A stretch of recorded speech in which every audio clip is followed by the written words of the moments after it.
આ ખેરવા પ્લોટિંગ આ ઈશાભાઈ જો એમના પ્લોટે જઈ શકતા નથી. પાણી હે આશ્રમણો જાય હે, ટ્રાય કરે હે જવાની.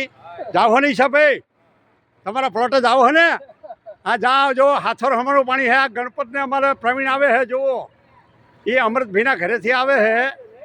ખેરવા ગામમાં પાણી જો વરસાદ આવો કોઈ દી જોયો નથી એવો વરસાદ છે.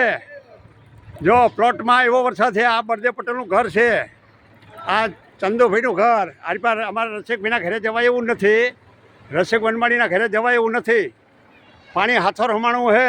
અને આ જો પ્રવીણની હાથોર હમાણા પાણીમાં આવે છે. મનસુખભાઈ ને બે અમૃતભાઈના ઘરે છે. ક્યાર થઈને કેવું ગણપતભાઈના ઘરમાં પાણી નથી કર્યું ને ઓસરીમાં? ગણપતભાઈના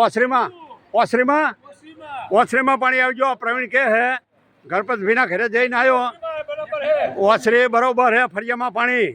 અને અમૃતભાઈના ઘરમાં પાણી ડેલામાં કરી ગયું પાણી. હા આ અમારા રસિકભાઈના ઘરમાં પાણી કરી ગયું હે. બધા જો પ્લોટિંગની દિશા જુઓ, પાણી કેટલો આમ જો, વરસાદ કેવો, પાણીનો કઈ નિકાલ જ નથી. હા કન્યા હોટલ, આ જો બાંકડા, અમારે બેસવાના બાંકડા પણ ડૂબી ગયા છે. હા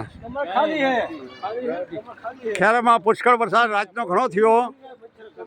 અને આ મારી યુટ્યુબ ચેનલ છે, તો સબસ્ક્રાઈબ કરજો. ના કર્યું હોય તો સબસ્ક્રાઈબ કરજો.